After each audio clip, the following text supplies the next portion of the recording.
of Podcasts proudly presents The Broadcasters Podcast, a weekly media commentary talking about traditional and digital media headlines and talking to the content creators out front and behind the scenes.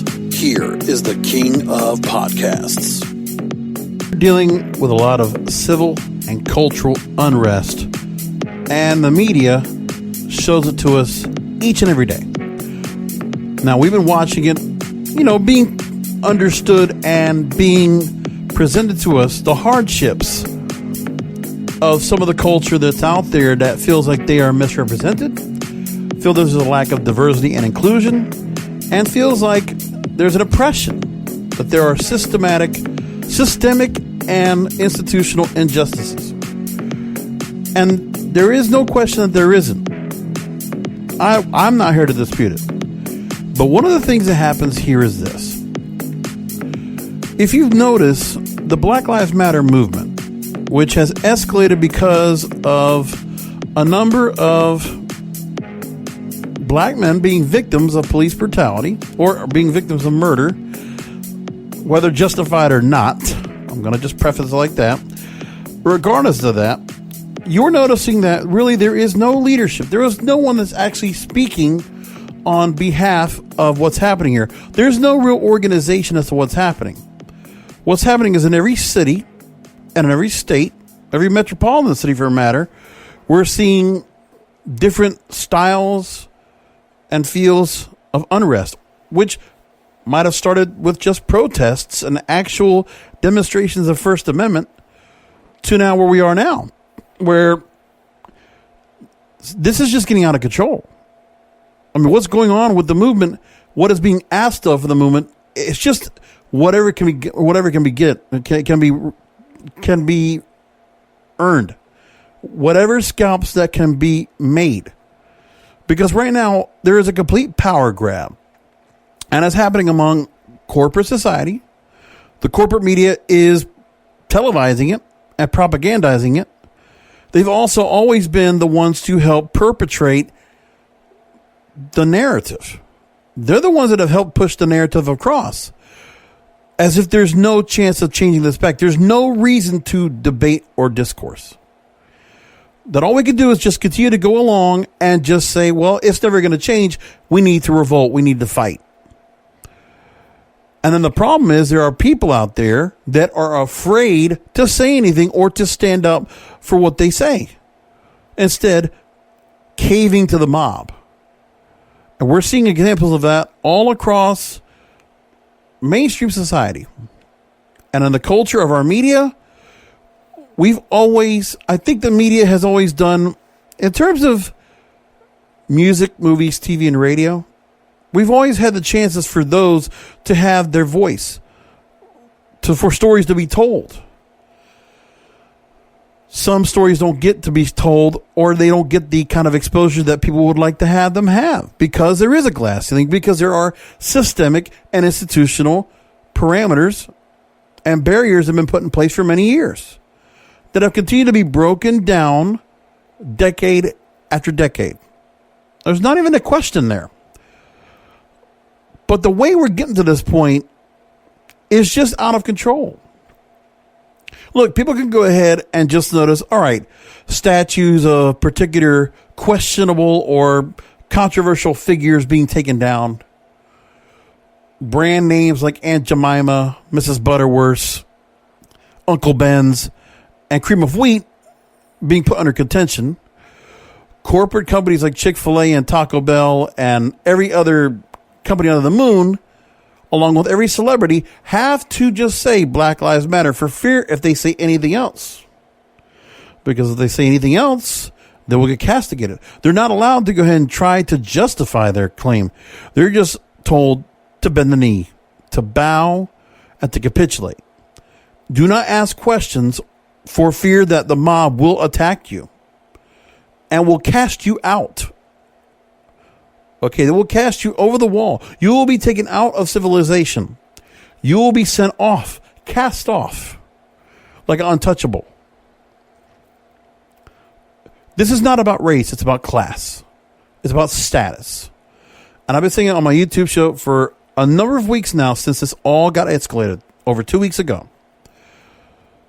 So we're seeing in the media, which is what the Broadcasters Podcast is all about, we are seeing all of the things that are being asked of, the demands that are being made. And who are making those demands? It's various people. Because it's as if the people that are not willing to have a spine or a backbone can answer and ask for some kind of mediation, some kind of, let's try to do a little crossroads right here. Let's try to go ahead and make amends here. Let's try to meet at a point. No, there is no meeting at a point. There is no leadership that is trying to be civil and trying to go ahead and speak on representing on behalf. No, the celebrities are being told what to do. Now, we know that there are political forces. There's no doubt about it. There are political forces that are causing this. But again, there is nobody that's being rational here. No one's being reasonable. It's either the attackers attacking in mob form. I'm not saying all of them, but many of them. And many of them are following along. And many of them are opportunists. And then the other side is just giving in. They're not even trying to say, well, let's work on this. Do we just have to give in? Is that what we really want? Is that fair? No. Because nobody's caring about fair. And the media is carrying water for it. I'm going to show you what they're doing. Because for the third week, I have to go and talk about this because we just can't help ourselves. I mean, it's not coronavirus, but again, we have to continue talking about this. Because there's so much about this going on that affects every gamut of the media that I talk about. Because again, this show, most times I'm always fighting against the corporate establishment. But now I have to go ahead and push back on the media establishment and on the cultural and the cultural effects that are being moved like puppeteers. Because you have to understand, the people that are being told this is what they need to go and do, they are puppeteers. They're puppets being pulled along, sock puppets. And they don't realize that what they're doing, they're just being, they really don't even know who is getting the benefit. But it's not them. I'm going to explain all this tonight. And also I'm going to get back to some interviews. I did an interview just this week, which I have a few more interviews I still have to play for you. I haven't put them on yet because, again, with all this news going on, I've had to go on this. And so I apologize to Rachel Mullins and Donnie O'Malley and Jim Costa. I know those interviews I have set and I have them ready to go. I just have not had a chance to go and put them together.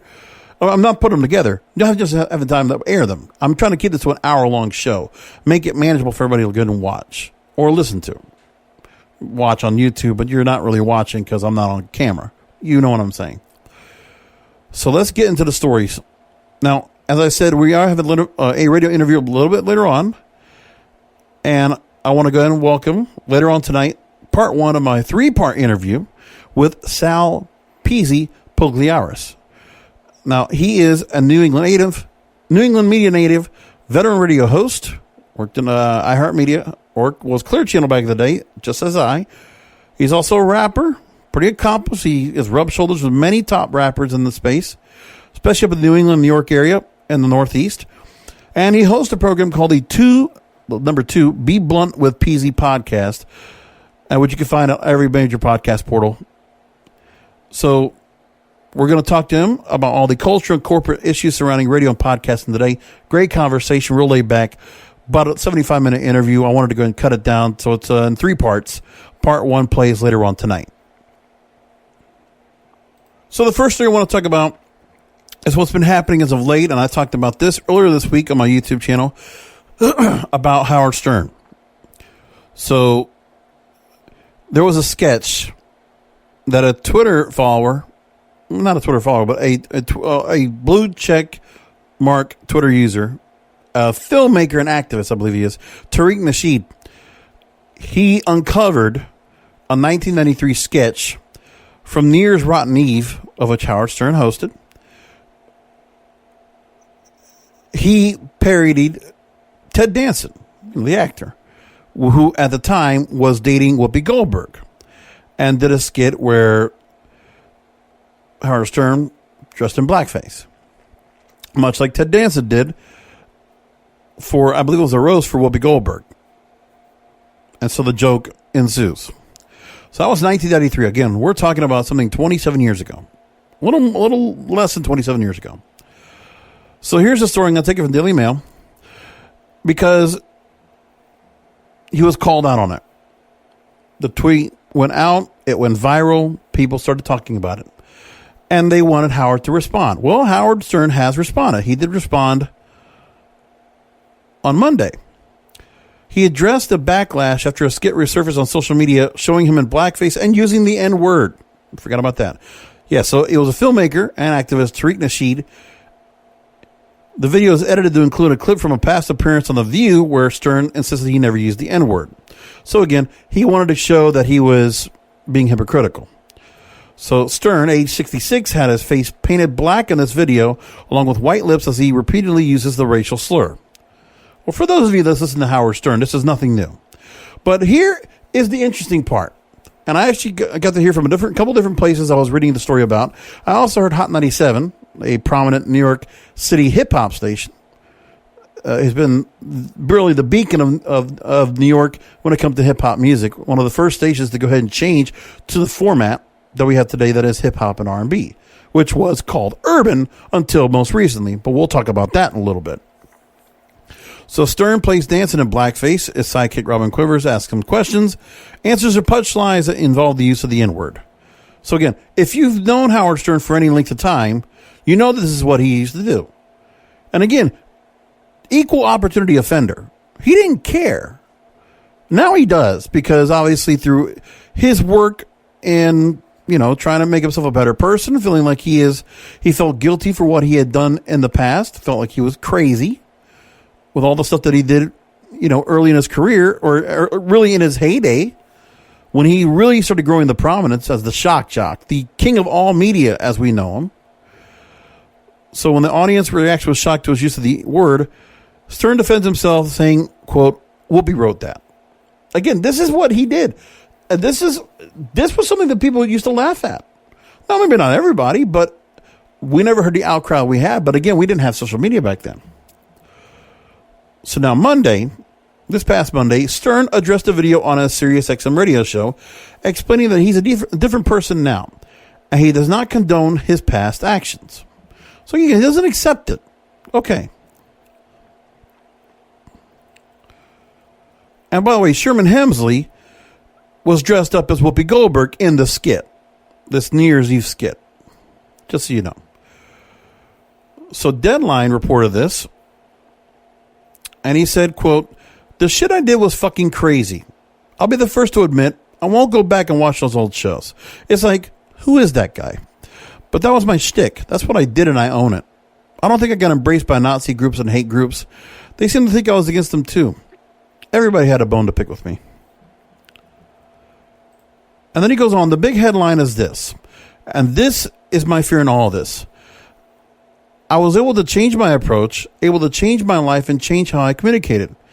If I had to do it all over again, would I lampoon Ted Danson, a white guy in blackface? Yeah, I'm going to shine a light on this.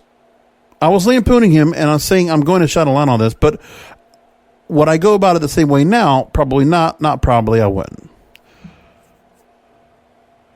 And there are other times he is also dressed in blackface. I mean, it's not the first time, but there's been multiple times. It's nothing that he hasn't said that it wasn't done before. I want to take to a story that came from Deadline.com. So, again, the shit I did was fucking crazy. I'll be the first to admit, I won't go back and watch those old shows. It's like, who's that guy? I don't, let me get back to the other part. Okay, so it was something in me, a drive you wouldn't believe. As a young man, I wanted to succeed in the radio, and I wanted to go fucking crazy.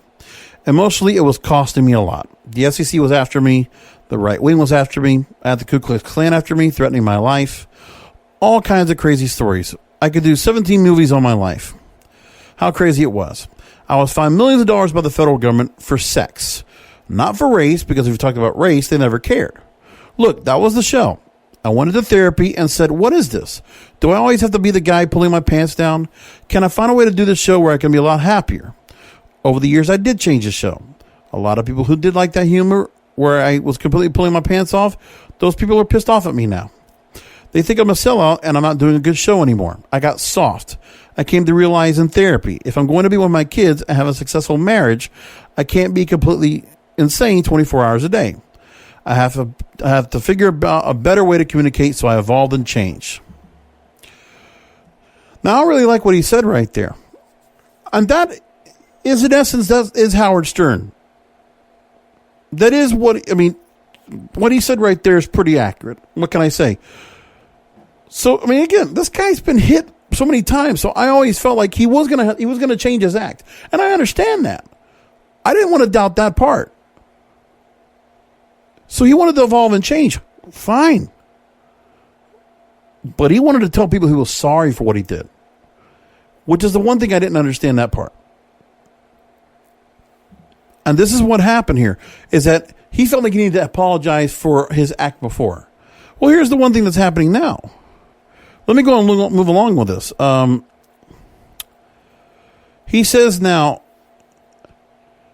attacking me during the coronavirus and Black Lives Matter is absolutely fucking crazy, concentrating on me. You want to concentrate on me and bully me and expose me with all the TV shows I've done? They're all out there. There's nothing new here. We all know. I was the craziest motherfucker on radio. There will never be another show crazier than mine. There will be never another show ever that was as fucking wacky as my show. So crazy, I think I might have been insane. A psychiatrist puts it that I was craving too much attention. Like maybe I could knock it down 20% and still live my life and have an audience, which was right. There it is. I'm not a hater. I'm excited about being on the radio, as most of those who listen on the radio know. I'm excited about gay rights, telling you not to beat up gay people. I'm excited about the changes that are coming out of Black Lives Matter, watching George Floyd choke to death. And I said before, it's sickening and appalling, and I think real change might be in the air. It has nothing to do with me. It's these guys hitting the streets and saying we've had enough. I'm excited about real change that is coming. I'm excited about the changes I've made in my approach to radio. But Jesus Christ, anybody who wants, I would suggest the people who are listening now have heard my shows over the past 40 years. I never go back and look at that stuff. I cringe when I look at myself 30 or 40 years ago, and that was 27 years ago. I can't stand it. I'm a bad guy. I'm taking the parts where he's talking about Trump because, again, I'm not part of that part. He just wanted to add that into the whole discussion. And breaking news, Howard Stern was insane, absolutely insane and out of his mind. I would take on anything and say anything and do anything. All the old shows prove it. I've heard a rumor they're working on leaking out the movie Private Parts. I own everything I did. I never did it behind the scenes. I did it right in front of your face. Always. Tried to make a point. Sometimes not. If they solved the pandemic, then we could go and review all my old shows. I paid a fortune to fix me. It ain't easy. I would do anything. By the way, if you did some more digging, you would find I was fired by a ton of radio stations for a lot of different reasons. Said longtime partner, Robin Quivers, quote, I've been a long bit of proponent of free speech, and a long time ago I made a vow to myself that one word was never going to keep me out of a room. I don't care about that word. Don't care if I'm about being called an Uncle Tom, because I know who I am and what I stand for. I was showing all that time that it didn't mean anything by you. It maybe meant something about the people who were playing around with it, but it didn't mean anything about you, and it doesn't mean anything about you. I'm going to take a second here. Again, this is the real Howard Stern, the real Robin Quivers. And this is who I believe in. No, he's absolutely right about, yes. I mean, listen, he understands. He sees what has happened to the people that might not be listening to his show now. Yeah, he has gotten soft. He's not wrong. But again, he wants to change his show because he wants to be a better person. I understand that part. My contention has been about how he apologized for it. Like he felt like he needed to apologize to everybody for what he did. And I'm like, you want to make amends, but again, apologizing and taking back everything that he did. Really? Everything that you did? Yeah, you were wacky. But the point is, you were a grown adult And you had people around you that could have been told you what to do. Don Buchwald or whoever else you want, Tom Chiasano or whoever the fuck else. They could have said something to you and try to keep things at bay or let you go and not give you a platform. But this is what made you groundbreaking. You led the way for radio for 30 years. And you want to take that away. And for all the people that look up to you for being so bold and being so brave, to just take it all back. Regret some of the things you did? Sure. Not everything. Because the one thing I think was the best part was he fought back. And he took on anything and everything. Yeah, he's right. Which I thought was great. And there you go. Now, one of the things that was very interesting, and this is what was being said on the Hot 97 show I'm about to bring up, they talked about it, is that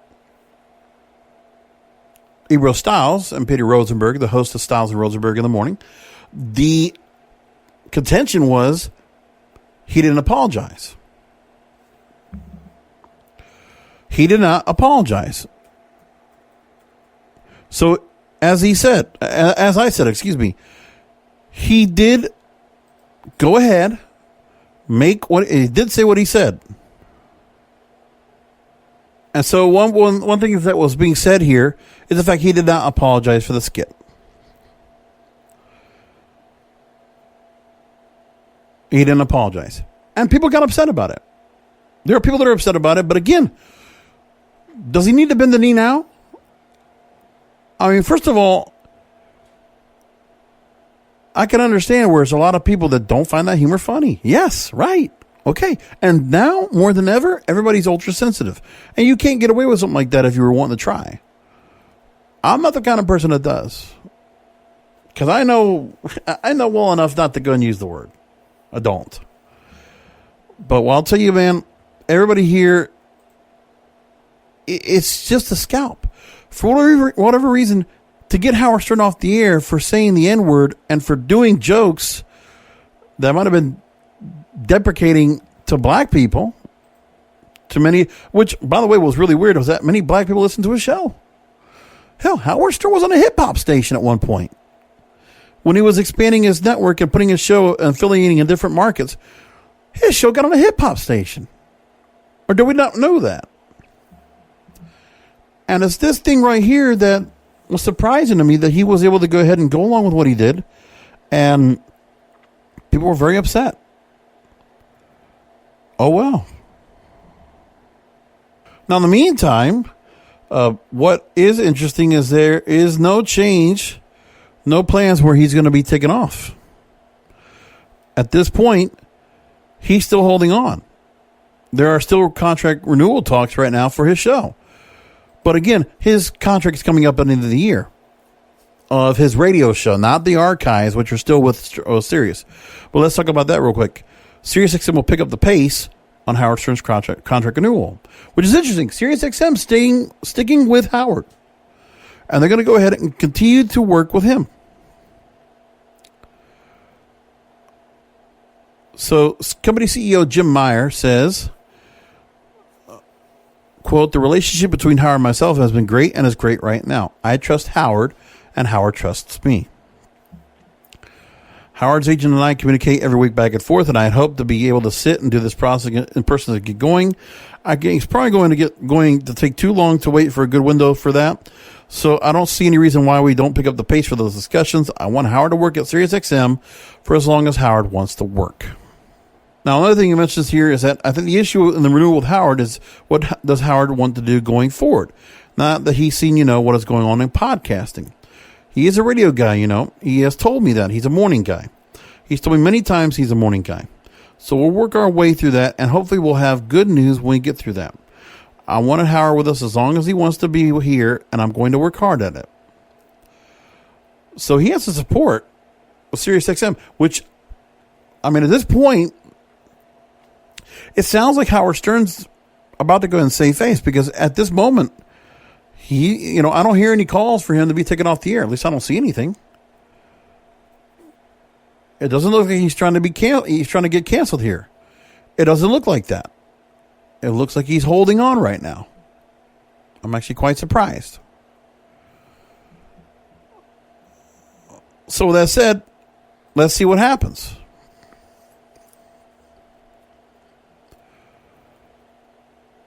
Now, another story I want to bring up, which is very cultural issues about social media. Travell Anderson writes this for KCRW. Hollywood must go beyond solidarity on social media. So they mentioned that many industries in response have expressed their commitments to the Black Lives Matter cause. To protesting to police brutality, white supremacy, and racism. Companies, celebrities, and influencers from newsrooms and fashion lines to the food industry and beauty brands have released statements that express support of the Black Lives Matter movement. Even Hollywood, which has been in a production standstill since March, has responded with film and television studios and production houses tweeting and Instagramming about how they stand with their black employees, colleagues, and partners against racism. And some have donated funds to this cause. Now, we can talk about how we are dealing with that now, how there is a thought where, okay, donating funds to the cause, we do know that some of those are going to nonprofit charities that might not be giving all that money right to where it needs to go. Same thing for political causes, political campaigns. Black Lives Matter itself is a 501c3. It is attached to Act Blue, which is the Democratic National Committee. So those people know where they're sending their money.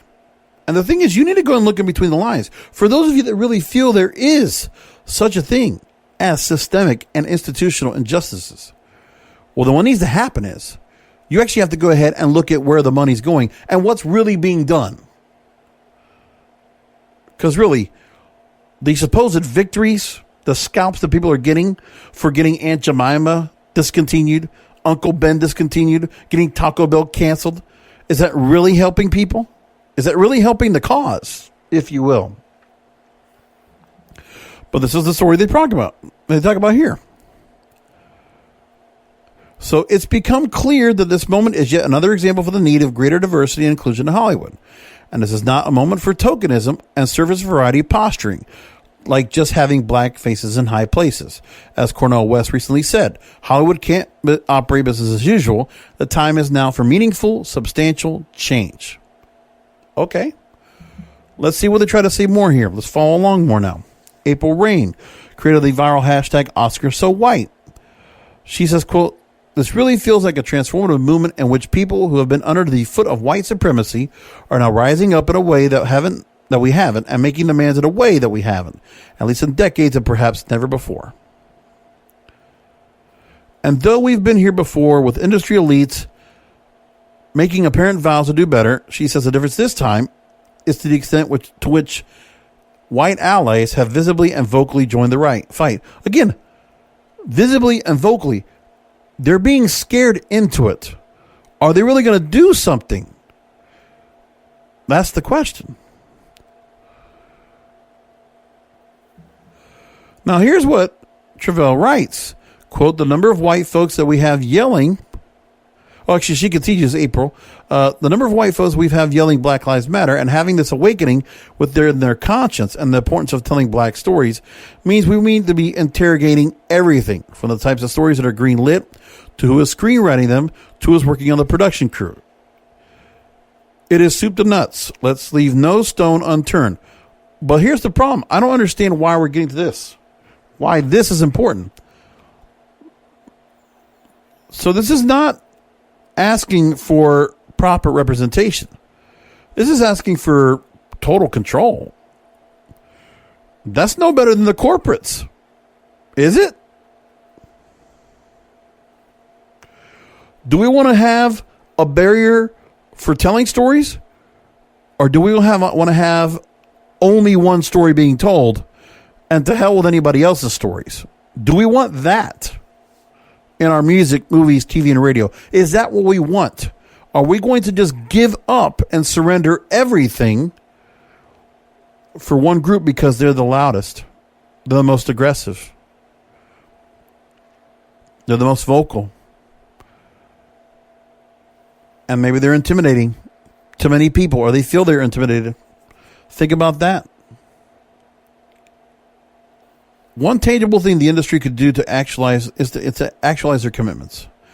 To make wider use of inclusion riders, terms that can be written into contracts that stipulate inclusion requirements for cast, crew, and hiring. Actress Frances McDormand championed the need for them in the 2018 Oscar stage. Since then, actor Michael B. Jordan has been one of the more prominent actors who's implemented the policy for his entire production company, Outlier Society. And he worked with Warner Media to implement their rider company-wide. This is not... You're hitting the wrong people. And you know why the wrong people are being attacked or being confronted? Is because nobody's going after the corporate. Because the corporate side is creating the propaganda. Let's just be honest with ourselves. But they're not seeing this here. Now, let me take some quotes from Franklin Leonard. He's an industry advocate and founder of The Blacklist. He says this, quote, "Are the people who have the power to do so making sure that at least 30% of the crew on their films come from non-white racial backgrounds?" Why is it 30%? Why aren't just the best people that can perform? Why does it have to be a number? Why does it have to be a ratio? Quote, "Are you making sure that your scripts are not tacitly characterizing black men as criminals?" How many movies are only black men as criminals? Just saying. Are you making sure that when you're making green light decisions that the race of an actor is not a negative towards the film being getting green lit? There are literally thousands of things that people can be doing every day in their lives to be anti-racist. Now, is this affecting anyone who's Hispanic or East Indian or Asian? Are we taking any of that? Because all I'm hearing is black and only black. See, I mean, I would like it to be a united front for minorities. I thought they always talk about people of color. We're not even talking about people of color now. It's just black. Is that what we want? Is that the charge here? So instead of it being what they think is all white, they want to make it all black. Is that what we're saying? I'm not trying to say that it is. I'm asking the question. I'm asking the question to find out what it is. Quote, if every white person in Hollywood puts this much effort into navigating every social moment that every black person in Hollywood has to put in order to function reasonably successfully, we might be able to unwind this shit.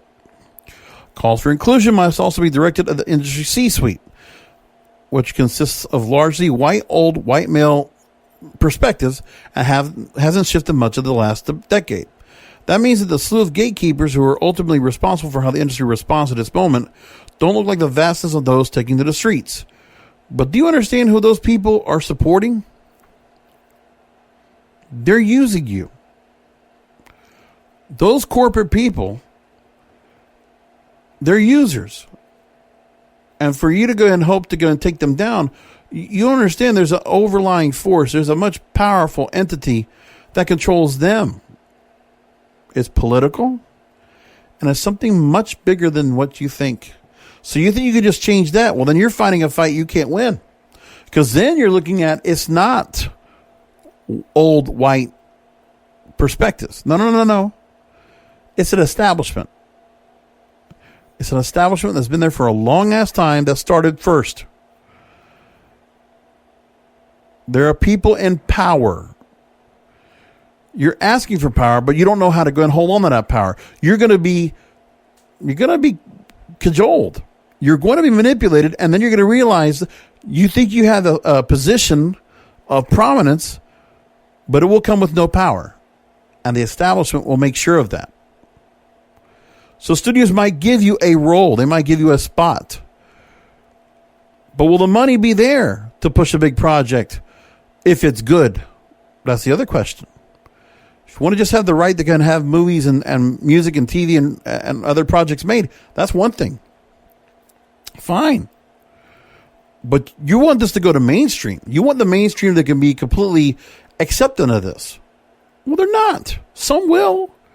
There are always going to be certain stories that will make to the forefront that mainstream society is going to watch. Mainstream culture is going to accept certain things. We're an evolving society. But to force it down people's throats, forcing diversity and inclusion, forcing 30% ratio, you have to put that in the contract. And second, you're not even infiltrating the unions that have the most control of all this. That's where the real power is. The unions could shut down everything. They have been. Even if they didn't have the coronavirus, the studios would probably be shut down now. Do you understand that? SAG-AFTRA, ATA, WGA, AMPTP, IATSE, they would still be on strike right now. And nobody's talking about that. Those labor unions are still trying to work each other out. They're trying to get contracts. Regardless of the amount of programming that's out there. You have to understand that part. And so you're also going to deny the people that are ahead. Like, again, if Michael Jordan is able to go and get himself, putting himself with a big production company, are we going to deny what Tyler Perry has done? Are we going to deny what BET and Robert Johnson's created? Are we going to deny what Byron Allen and Entertainment Studios has done? Huh? We see proper representation, but it just can't be one narrative. We want multicultural. Do you understand? Multicultural. We want proper makeup and representation of all minorities, of all cultures, of all as a whole. That's what makes the world great. Okay? We like to have a feel of what the world is like. And the world is not just black. It's not just black and white. There's so much we can learn from all different societies and all different stories. Because again, I want to hear different stories. So what are we going to do? We're going to have stories about black people and their rise of oppression. And then how much are we going to get before that gets hit over the head with us time and time again? Are people going to watch that? Are people going to be caring about that? Or are we going to be made to consume that? That's the question. You got to ask yourself that. Okay? But again, just hiring folks of diverse backgrounds, and creating diverse content does not guarantee inclusion. Just as the grand gestures of Hollywood's most elite institutions and the form of potentially millions donated and well-meaning social media posts doesn't automatically equate to a true belief in the value of black lives. Quite possibly, they're just waiting for the fire to die down to revert back to what they know. Quite possibly, no. That is what they're doing. That is what they're doing. They know this happens every 4 years. The political powers that be want to go and create the tension because they want to be able to control how the politics and how the countries run. Okay, there is an establishment that controls academia, that controls Hollywood. All right. And they are civic leaders, they are politicians, they are activists, and there are corporate executives. But either which way, music, movies, TV, and radio, they're all in the business of making money. How much of this right here is making them money? The point is, why do you want to go ahead and feel like you're going to be able to change the system? Because the establishment doesn't want the system changed. The institution of Hollywood does not want to change. They resist it. You have to infiltrate from within. You have to have people that are capable of taking over and dominating and getting themselves in positions of power. That's been happening for decades. You're telling me there's no diversity and inclusion on any of our TV right now? Look at fucking Netflix. Look at HBO. I mean, really, look at Amazon, look at Hulu. I mean, there are channels that are representing all that. There are movies out there for all different types. I want a fucking kaleidoscope of all the different stuff I can watch.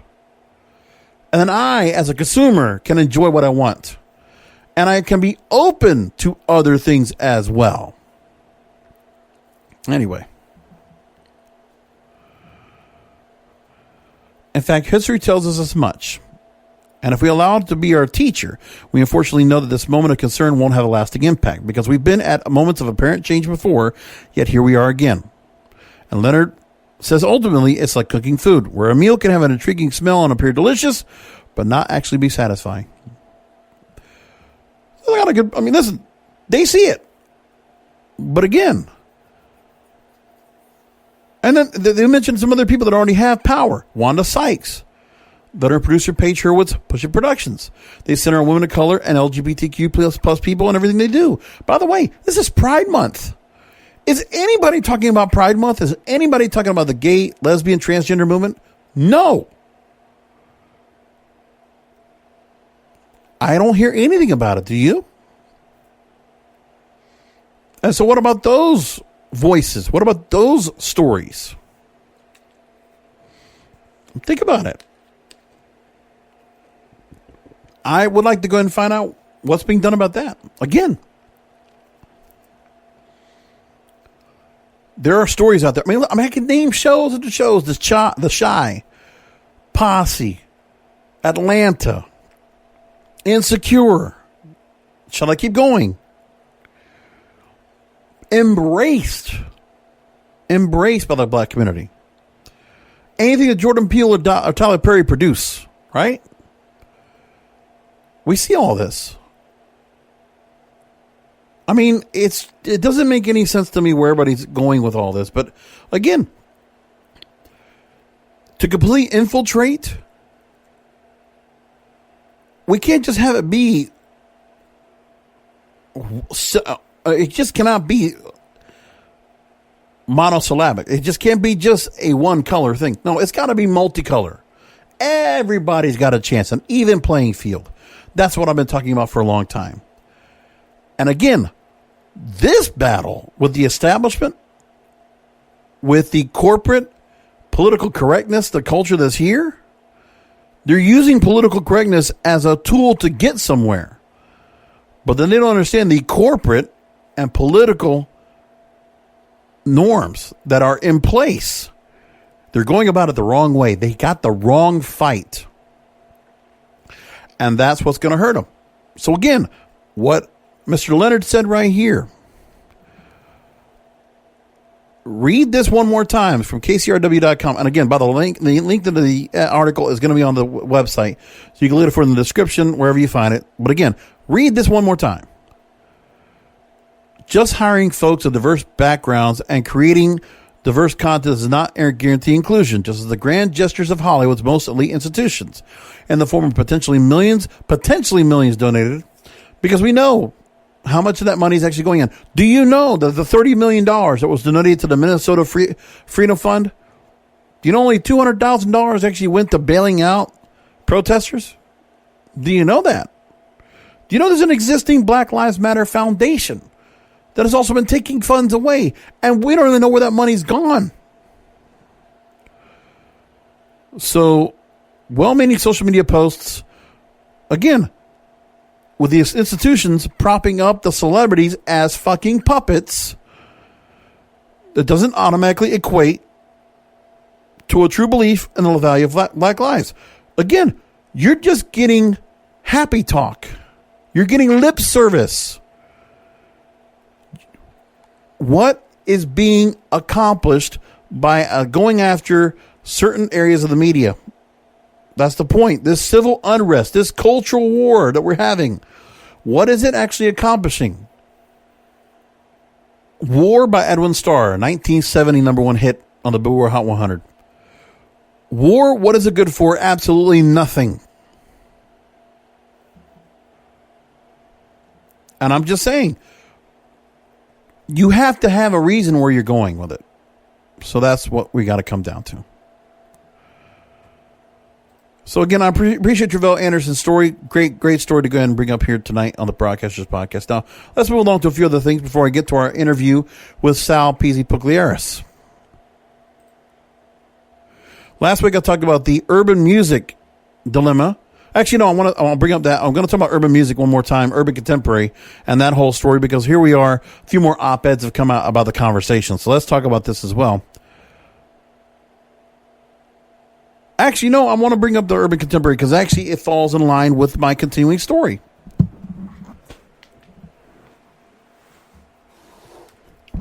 I'll leave the story about journalism, the crisis gaining momentum. I'll talk about that last, but let me go and get to this real quick because this is important. Music Business Worldwide, they put this great story out, and they talked about the same thing. Is this conversation really doing anything? Is it accomplishing anything? Sean Holiday knows the long-running urban music industry debate more than most. He is co-head of urban music at Columbia Records and head of urban music at Sony ATV. Urban music got talked a lot about, a whole lot more, in a fascinating and at times fiery conversation between some of the industry's most successful modern black executives this week via a Zoom discussion featuring Holiday and hosted by Warner Records and as Senior Vice President, Head of Urban Marketing, Chris Atlas. To put it mildly, not everyone was in agreement over Republic Records' controversial decision to suddenly axe urban from its professional verbiage. Indeed, most executives on the call talked to their fondness for urban and what it's meant to their career. So the idea was that the urban term is now said out to be outdated. On a side note in the story, Republic's parent company, Universal Music Group, who didn't have a rep on the Zoom call, didn't seem entirely on board with Republic's move. The Financial Times reported that an internal email from UMG Task Force for Meaningful Change, headed by Jeff Harleston, and Ethiopia Habtemariam, that's a Scrabble word, issued a company-wide memo this week and said that Republic made its announcement, quote, without the notification or endorsement of the task force. It added, moving forward, quote, we ask that labels, business units, and companies consult and work with the task force on all initiatives relating to diversity, inclusion, and equity prior to implementing or announcing a change in policy. But Republic was the first one that sounded off first and became the central point of debate during this Zoom discussion. You had leading executives from Atlantic, Columbia, 300 Entertainment, Human Resources, the Recording Academy, and CMNTY Culture contributed their thoughts. One non-urban supporter is Raina Bass, head of marketing at 300 Entertainment. She's one of the few black CEOs in the blockbuster record business. Her boss, Kevin Liles, requested to have urban removed from her job 2 years ago. She says, quote, I feel like urban is the politically correct way to say black. And doing research, it seems it was informed as a way to make black music and black culture more palatable to white people. I do understand the need for it 40 years ago, but today I find it to be restrictive and outdated. I don't need that word in my title to know I'm black. She's not wrong. I would support that we don't hear urban anymore. If you want to call it black, that's fine. I really don't mind that. In my experience, Bass continues, urban has been used to keep black executives at a certain level, so we're not able to participate at the highest levels. Now, Holiday explained why he was proud to have urban in his job title. Quote, now that urban's more mainstream, I embrace the word. I don't want to shy away from it or feel like I use the word anymore just because it's a topic of conversation. I don't think there's anything personally negative about keeping urban music in our title. He added, this is the important part. Just saying. Changing the word urban is really just a band-aid to the real conversation. It's about the way black artists and executives are treated. That we're not just a person of color in the room, that we have a real voice. Amen. That's my point. It's your performance. It's who you are, what you've accomplished. That should change nothing based on color. Quote, I'll see the way major music companies spend money on white projects compared to the money invested in black music, the money they'll spend at radio for urban artists compared to white artists, and those are changes that need to happen. We need to keep putting the pressure on. Correct. But then again, This goes back to what I was talking about last week, where I said urban contemporary needs to have a runway into the mainstream. There has to be more money put into crossover. Crossover needs to come back. Crossover for rock, crossover for blues, crossover for country, crossover for rap, crossover for R&B, hip hop. Yes. Everybody gets a chance. And the Billboard Hot 100 will tabulate it as accurately as possible. And most importantly, you get radio on board. And you get them to follow along. And get everybody in harmony. Work together to create a great foundation, a great infrastructure, a great institution, so that everybody can be successful. Because we've seen many stars get successful. There are now that break the mold. But let's break it open just like it was before. Or even better than it was. Felicia Font at Columbia Records, she's co-head of Urban at Columbia. She says, to her, urban is a label that represents the expertise of the music we oversee, and we have the conversations with our community and that we live and breathe. Also defending urban was a fellow Columbia executive, Azim Rashid, Senior VP, Head of Urban Promotion. Urban is synonymous, quote, with blackness, and blackness is synonymous with greatness, end quote. Diana Williams, who was a broadcaster, was a call's presenter. She said, quote, I do not think the term should be limiting. I understand how people can see it that way, and also think we have the best of both worlds. I live urban, I breathe it, I'm an expert in it, and it's got me this far. Rashid later raised the point that artists identifying as urban, just like artists in other genres, can be elevated to the pop status when they break into the mainstream. But when their popularity and inevitably descends again, knowing where they came from genre-wise can be a blessing. Correct. He added one thing, Asim Rashid says, one thing I've always talked to our artists is that about popularity, the pop space, that's a vacation. You live in rock, you live in jazz, you live in hip-hop, alternative, you live there. But when you get that record, 2 records in some cases, 10 albums, and you become a huge superstar in pop, that's a vacation. You don't want that vacation to end, but sooner or later it does for everybody. And you fly back to the ground and back to your roots. That's why it's important for us to own the urban space. Well said. Again, you want the room to get to that vacation. Marcia St. Hubert, with Atlantic Records. She works with artists such as Lil Uzi Vert to Lizzo, Cardi B, and Burna Boy.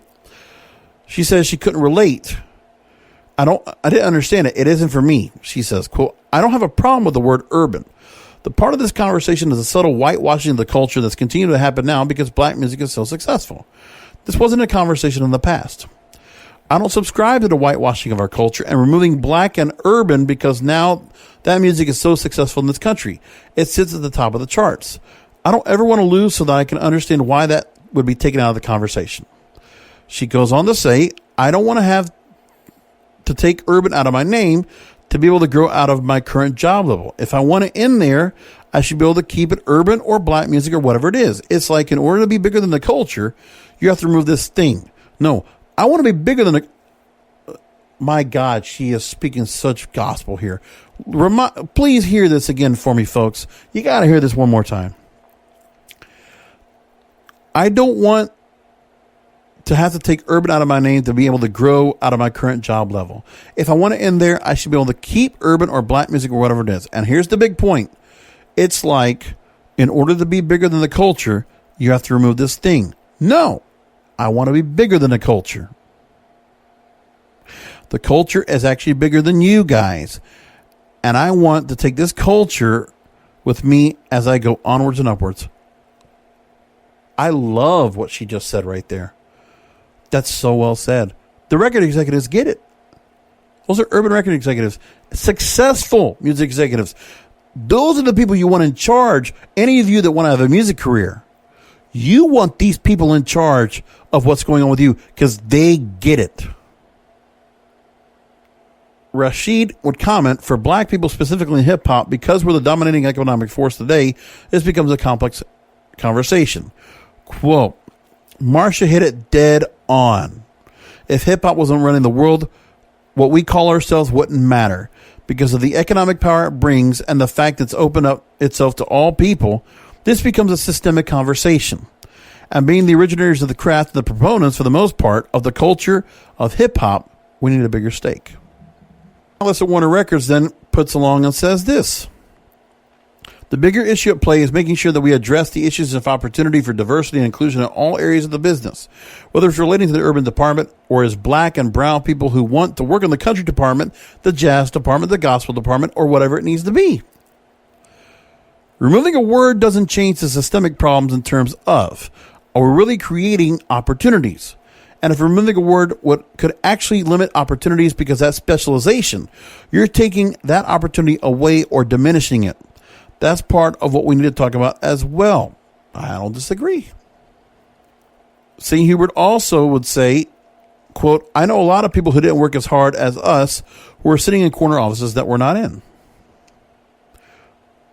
Almost done with this, by the way. Malik Rashid is founder of CMN Community Culture, CMNTY.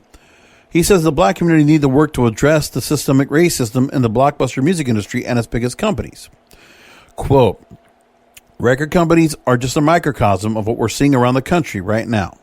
And the only reason this issue got important for a second is because people are feeling guilt and shame. Correct. Rashid would add, we're being complicit and marginalizing ourselves by not leveraging ourselves. The numbers, in other words, record sales and streams for black artists, speak to us being in a certain position. So why aren't we there? The fact of the matter is we haven't supported each other in the fashion we're supposed to. Look at all these executives that are instrumental on bringing some of the biggest black artists to light in music. They get it. Actual conversation. Is that happening on the political ground? Is that happening on the streets of the protests? No. But that is the real story. That is what needs to be discussed right there. And I appreciate getting to see that call. Thank you, Music Business Worldwide, for that. I love that. Now, there was a story in the New York Post. I'm going to just gloss on this real quick. If it was a good idea to do this, Chuck Arnold writes this. And I'll just bring up what's being said real quick. He says that there is a shift happening in the music industry, which, like many individuals and businesses, have been pushed by the Black Lives Matter movement to take a hard look at itself. So he agrees with what Republic Records did. They knew better and did better. Now, he says in the story, let's hope other major record labels will follow suit and break down the barriers that often keep black artists or on the outside looking in, even as they're ruling the pop charts. This is a fight with radio, Chuck. Do you understand? Your fight is with radio. That's what's holding back. And I'm with you on that fight. I'm with you. In fact, the top 5 of this week's Billboard Hot 100 features almost exclusively black acts. The Baby, Roddy Ricch, Megan Thee Stallion, Beyonce, The Weeknd, Doja Cat, Nicki Minaj, and Quavo. And the only exception, Justin Bieber, who admittedly owes his entire career to black artists whose sound and sensibility he has appropriated. So again, fight with the mainstream. What you do to get that fixed is crossover needs to be more important. It's not just putting the music on black stations or urban stations. You got to get the crossover. Radio needs to create crossover stations that open the doors for other stations to get noticed. But what's happening now is all those crossover stations, they're all turning top 40. They're turning pop. And they're sanitized. I know. So some stations might play a little more dance. They might play a little more alternative sounding, which is not even really rock. But again, they're not playing as much hip hop. They're not representing what's selling, what people are listening to. That's the point. What the people are listening to. That's what matters. Your fight is with corporate radio. And the other fight is with corporate music. It's the institution.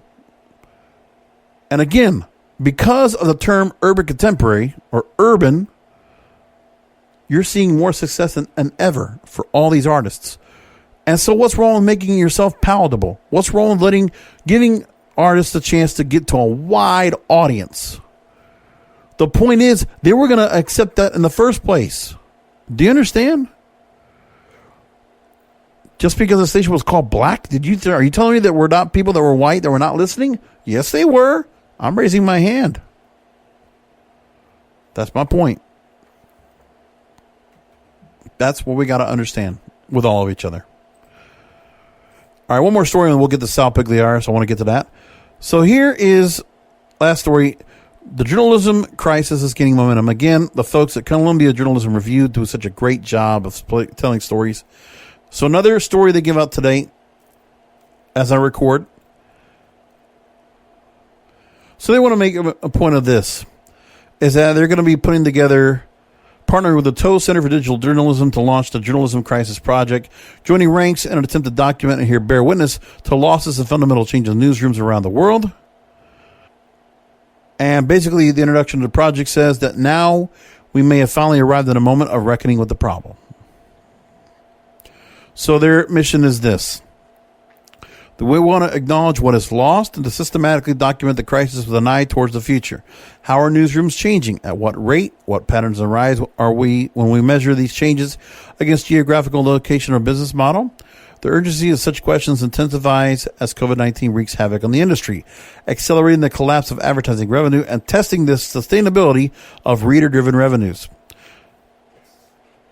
So in the story, they're saying that low-income communities, many with high populations of people of color, tend to be the first to lose their local newspaper coverage. The current crisis has only exacerbated this disparity. In other words, if you're in a community that doesn't have revenue to begin with or has lost their jobs or have been sick at a higher rate, that's really tough. And while many newsrooms have lost revenue, many have also received increased attention as a result of the novel coronavirus outbreak. What behaviors have to change for newsrooms? How do they reintroduce themselves to people who have counted on them for a crisis? Well, the biggest problem is that we're seeing that the media has a problem because it's in crisis because of the fact that it's not been reporting well. There are many of these people that might be well-intended in the journalism world that are coming on up from Columbia University. Well, they don't realize that the propaganda by corporate types and those who are getting funded money from whichever spaces they are, when it's not citizen journalism, when it's not crowdfunded, when it's not for the sake of journalism and not for the sake of a profit. You don't do journalism to make money, just like you don't do radio to make money. Not really. You want to be in this business because you want to make a difference. There's a purpose. And people have forgotten that purpose. Very much so. There's no kidding about that. Anyway, I'm going to leave it there. Time for us to get into our interview segment. And my first part of my interview with Sal Peezy Pugliares. I hope you'll enjoy it. Again, talking about the state of radio and podcasting and all the cultural and political correctness and all the different effects that we have within it. Again, Sal has worked for many different, he's been a utility player working at the likes of Clear Channel Radio, aka iHeartRadio, in the mid-2000s in Hartford, Connecticut, which is where he's based. And we talk about a lot of different things that he's done. You know, where he's multifaceted in his career. We'll talk all about that right now. And first part of my interview with Sal Pugliares here on the Broadcasters Podcast. So I stacked a whole bunch of episodes, a lot of interviews for the Broadcasters Podcast at the start of the pandemic. Took a little time off, and then just doing the normal runs of my work over at Cannabis Radio, I got to get introduced to a new compadre, I guess you could say, in the radio space, a fellow radio brethren of the corporate entities out there. Glad they're going to have on the host and producer of the To Be Blunt with Peezy podcast. Also, again, like I said, we'll learn all about the background that he's done when it comes to podcasting, to being a rapper, to working websites and doing a whole lot of content in really the new wave of not shock jock, but just, legitimate real talk.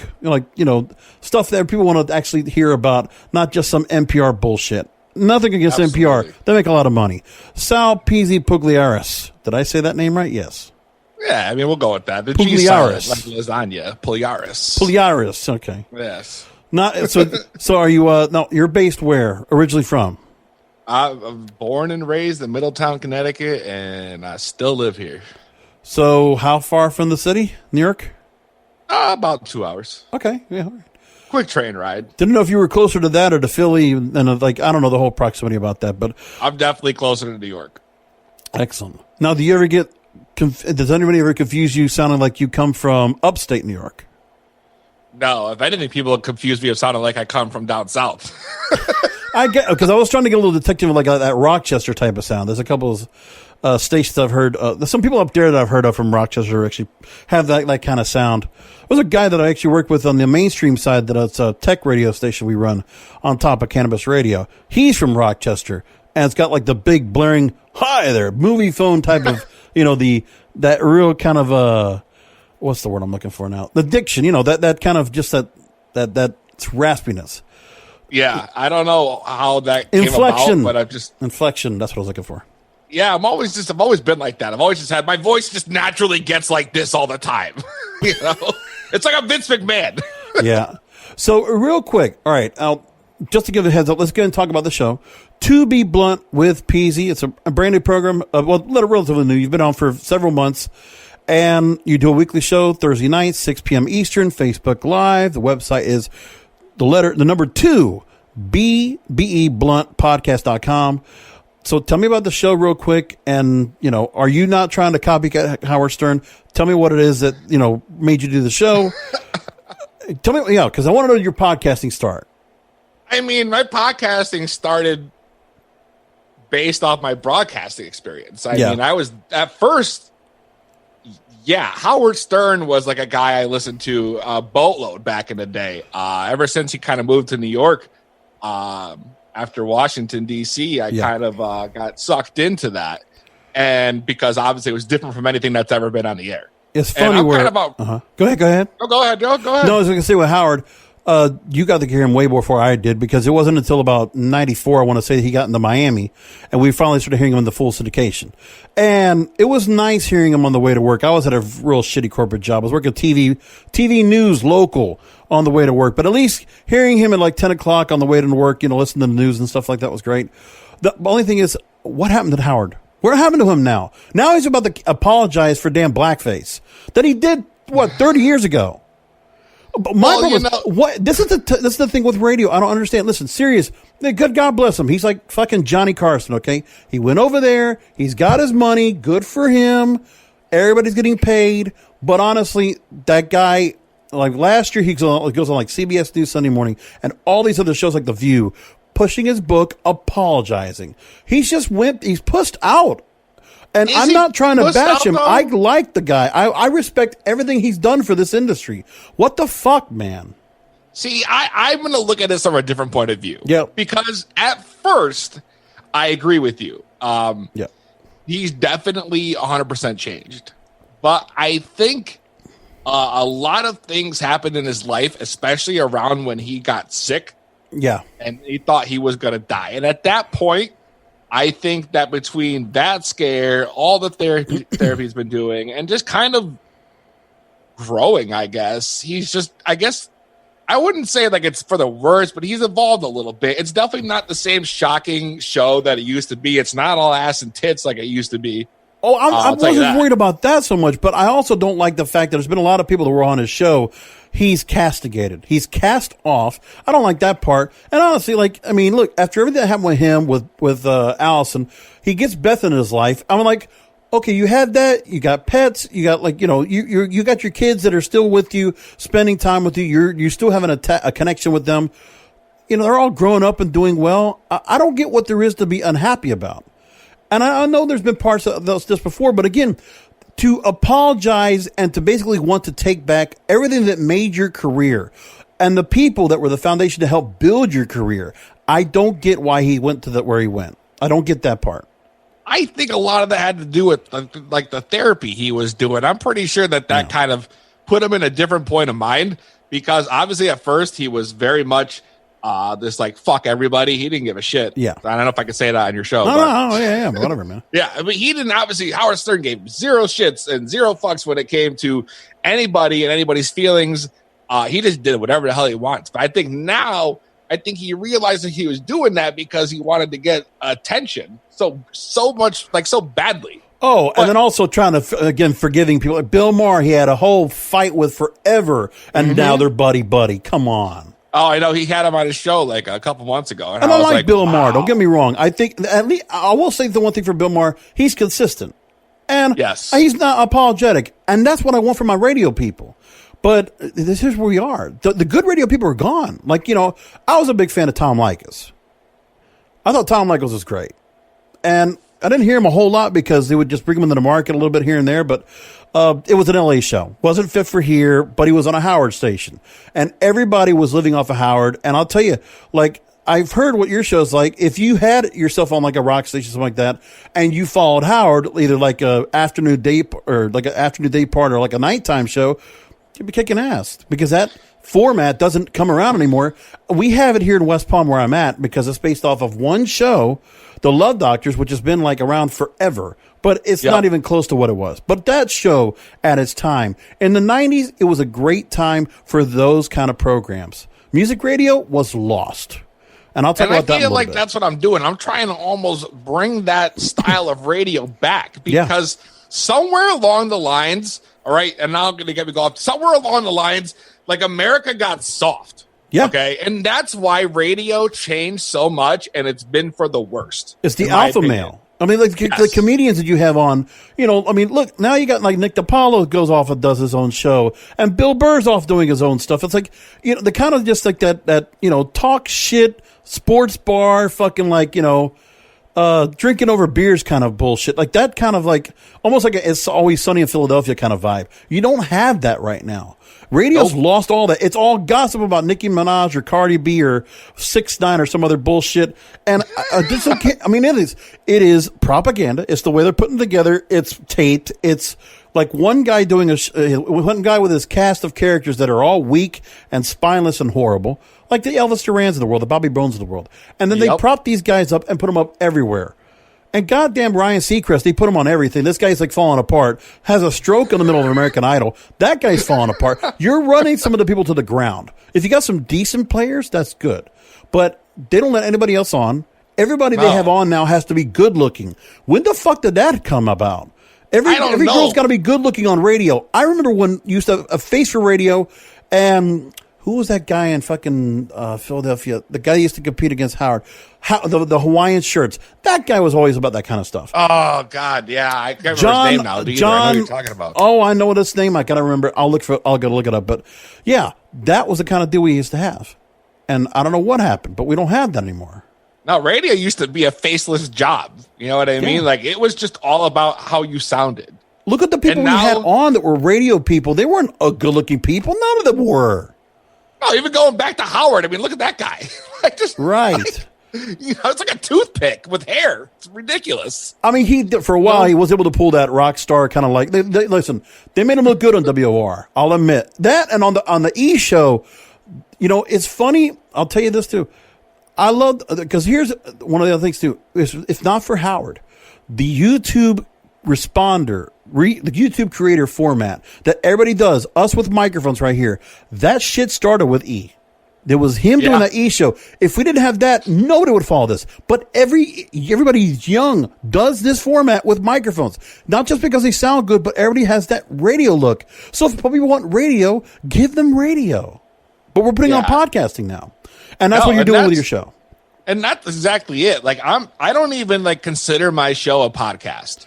All right. Yeah. It's so far out from a podcast. It's not even funny. I mean, we do the whole gimmick. Like it's literally set up like a morning radio show. We even got it down to where we have sweepers and whatnot that we play during the show and whatnot. You know what I mean? And like, you don't see that a podcast. No. Like we were doing that since episode 1. I was getting like, at first I was getting like local wrestlers to like do little drops and I make sweepers out of them. And now I do get professional, you know, voice guys to and they do great work. But like, you don't hear that kind of stuff. And like the format we do is not just like two people where they just sit there and just bullshit about whatever comes to their mind for an hour. Yeah. Like it's very much formatted like a radio show. And I've had, you know, a lot of experience in that, even working on morning shows for some of the top ones in the state. So tell me about who you got to work with. Where were you working at? Because obviously, now, was it a radio cluster? Was it an iHeart? Was it an Intercom? Who did you work with? It was Clear Channel. I worked at Clear Channel. I worked in West Palm. Right. Yep. So I worked at Clear Channel, Hartford. We had about 5 or 6 stations in there. We had Kiss 95.7, which was like AC, top 40 type thing. We had 96.5, which was kind of like an all-around type station. Yeah. Yep, exactly. 96.5 WTIC. And then we had Country, which was 92.5. We had Alternative, which was 104.1. And we had an ESPN Sports Radio in there, too. Now, how long ago was that? It was probably 2008. Oh, you were after me. I was around 2002 to 2005 in West Palm. So we had Classic Rock the Gator. Cool 105 was our AC. We had Real Radio, which is the Love Doctors, the FM men's talk kind of deal. And, what else would we have? Oh, my God. Wild 95.5, that was top 40. And WJNO, WBZT were news stations. And I'll tell you what, at the time, I remember I still have a coin that says expect the best, which they didn't. You know, layoffs after layoffs each time. I saw people leaving. I'm like, why are you letting these people go? Gray wallpaper on the walls. The worst equipment and furniture possible for the programming department. Meanwhile, sales, pristine. Brand new cubicles. I don't know if it was like that in your cluster. Let me tell you. So we had we were in a big building that's shaped like a candy cane. Oh, wow. We used to call it the candy cane, right? So it'd have windows that would go up and then it would go loop over and down. So when you're driving by it, it literally looks like a candy cane. Wow. So there were a few other places in that building, but we had a whole floor, which was like the opening floor. You walk in, there's this huge open lobby with stairs going up. And then you have on the left side, you take a left and you'd be going to the studios. And on the right, it'd be sales. And the sales offices looked like you were in like this luxury office. You know, it was like, I'm telling you, like marble floors and all kinds of shit. It was wild. Yeah. And then you walk into the studios and you got a bland hall with a gray rug. And you got a bunch of doors that had like the station name on them or whatever. Right. You know, because they each had their own little studio or set of studios. Some of them had 2, some of them had 1, whatever it might be.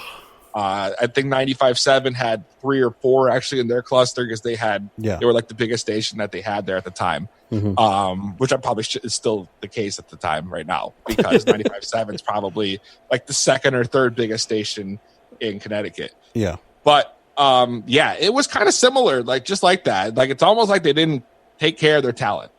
No, you know? It was, but that's corporate for you. They will never ever take care of their talent. But it's the morale's so bad. But what's most important is I see people that have to go and make their way out. And I mean, all I can tell fellow radio brethren is get the fuck out right now, or you know what? If you're going to stay the course, then hope and pray for an implosion because I'm waiting for iHeart. Listen, if they had $20 billion in debt, we're able to go ahead and refinance, get their bankruptcy down, and get the Chapter 11. They're going to bring it down to 5.6. And let me tell you, I look at that stock price. They get their IPO back up. It's still shit. I don't know how that or any other company is going to survive. But there's got to be a point to be said, enough's enough. Pandemic is here. Pandemic's got to go and split all these guys up. And this is a testament to deregulation and all the bullshit that came of it. 1996. This is a pure cause of that. Clear Channel getting all the help from Bud Paxson and all these other motherfuckers just to get all this shit done, and they ruined it. Because I got into this space before it all happened, and it was great. And then all of a sudden, overnight implosion, overnight just destruction and decay. The same thing happened with me, man. And I don't know. That's twice in maybe a decade now because the way I looked at it, when I was there, everything was great. Yeah. And then one day they were like, they bombed and they had 1,500 people laid off. Yeah. It was huge. It was a huge hit to the whole entire Clear Channel Hartford. And I was actually one of the ones that didn't make it either. Like a lot of the DJs. Oh, yeah. That's how I ended up leaving Clear Channel in the end. And the guy I was doing nights with, Skillet, who is now known as Brody in the Bay in Tampa. He's on like their number one. Oh, WMTX. Yeah. Yeah, yep. He's on the number one morning. Yes, mix, exactly. And me and him used to do nights from 6 to 10 or whatever it might be, every night throughout the week. And then after that, we go out and we do, on location. Yeah. After that. And that was like, there's no nighttime shows. None. They can't have that anymore for whatever reason. I don't understand. Pre-recorded now. So, and then you were a utility player, right? Like, so you did on air, you produced. What else did you do? I ran the board. Yeah, obviously everyone had to do that, especially coming as an intern when I started. Like I came fresh out of broadcasting school right in the Clear Channel. Yeah. So now you moved along, and besides the podcasting, obviously you're trying to get the podcasting up till it'll actually, become that other revenue model. But I also see that you're doing work with RTF Sports. Tell me about that. RTF Sports Network is they're a startup podcast network. Mm-hmm. They're very small right now, but they have a solid lineup of shows. And I know the guy who runs it, Mike, a great guy, and I kind of just been helping him do like the behind the scenes stuff. That's like the whole thing for me is like I enjoy that stuff, so I like going through and be like, hey, this show's great, this show sucks, you guys got to change this, you should change this, and I have the experience that nobody else there has. But they have a lot of cool stuff going on. They have a Roku channel we're working on getting, and they were in talks, with a dedicated video. So that's going to be nice. And then they have from what I'm understanding, an XM radio. They're in talks to get their own channel right now. I'm serious. Well, they're going to go head to head with El Presidente and Barstool Sports. But by the way, when did that all of a sudden overnight, the Call Her Daddy podcast was number one on Apple for a while. And then that imploded, whichever reason. But sports, and the thing is, it's not sports anymore. You know what? There is something to be said about, put it like this too. The one show I think about that is it's supposed to be a sports show and it's not. And it kind of has that feeling of what the Howard type show was, Dan Le Batard. Yeah. He fits that. Exactly like that. Or down here, I don't know if you ever heard. Well, that's the one. Let me tell you like this. In Miami, not too far from where I'm at, because I can listen to Miami stations from here. We were blessed with talent. Jesus Christ, man. WIOD at the time. Let me tell you the lineup we had at this fucking station. It was on AM, by the way. So, okay, we had Neil Rogers, who's was a legend down here. I don't know if you ever heard him. I heard of the name. Yep. That guy almost went to Howard. Howard loved him. Actually talked about it on air. It's and he actually offered him to go to 101. And we had Phil Hendry down here. Phil Hendry was great. Yeah, you guys, that's already a solid starting. And fucking Randy Rhodes. Rhodes. We had Randy Rhodes down here too. She was great. And that was before she was political. She was awesome. Because she was a rock DJ before. She was a rock DJ at WSHE. And then she got the AM. And she was great. That was the lineup we had. And I'll tell you, and the thing was, I can't, Neil Rogers, because of him, there's just something about, I can't call Dan Le Batard that. I have to call him Dan LeBastard because that's what Neil Rogers called him. And there was just great radio those days. And I mean, they were bringing in so much fucking money. That's what radio was. And we'll never get those. I don't know if we'll ever get those kind of days, but that's what podcasting's become. And it's true. But everybody's gone there. Now. Yeah, everybody's doing it now. But for me, I would still love to take my show and put it on radio. Oh, if we could have a multicast, exactly. That's still my goal throughout all this, is to be on radio again somehow. But you know what? iHeartRadio is going to still fuck it up, because I'll tell you what. Okay, so Bob Pittman, the CEO, who has just been the puppet that's been there while the equity fund vultures have been just tearing apart the carcass that was Clear Channel and all those great stations, legendary stations. Not too long ago, I've been on YouTube talking about the fact he calls podcasting radio's birthright. So he thinks he's going to come in and bring in radio and just start buying stuff off, and thinks he's just going to be some big deal, like he knows anything. And I love the fact that he comes on here. Plus, he had a station that he picked up out of Western Pennsylvania, some AM station. They created an all podcast format with all the How Stuff Works podcasts. This is the new wave now. But they don't know how to program it yet. They don't know. You take the ads out. You have to stop with this ad model, the less is more format. That bullshit. These horrible creative ideas that these corporate suits have. Once they learn that, podcasting should go to radio. It should actually go back on the way back and take those radio stations, put their content over there, and make something of it. That's what I love to see. Here's the problem with me, though. For me, my show, the options are kind of shit right now, especially with the fact that there really is no more rock stations. No. And I'll tell you, that's been the biggest, one of the detriments. I want to bring up all that. Let me go into my questions because I want to get into some industry related stuff. Sure. Really, this show is about the media industry in general, and radio is one of my things because I lived it. And so when I get a chance to talk to some great people, I was talking an hour and a half with Dave Pratt. The station he worked on was KUPD, #1 rated show for 30 years. Wow. Was around for all of it. Met everybody. And you know what he said? The one thing about rock was like, yeah, when rock went dead, he said, yeah, they all went to country. They all moved to Nashville. And that's true. That's where all the guitars are. That's where all the instruments are. And everything else. I mean, I'm not looking for Imagine Dragons or, fucking 21 Pilots or something. Like, come on. We had one of the top rock stations in like New England with WCCC and Hartford. Yeah. Oh, by the way, then did you ever listen to Donna Mike?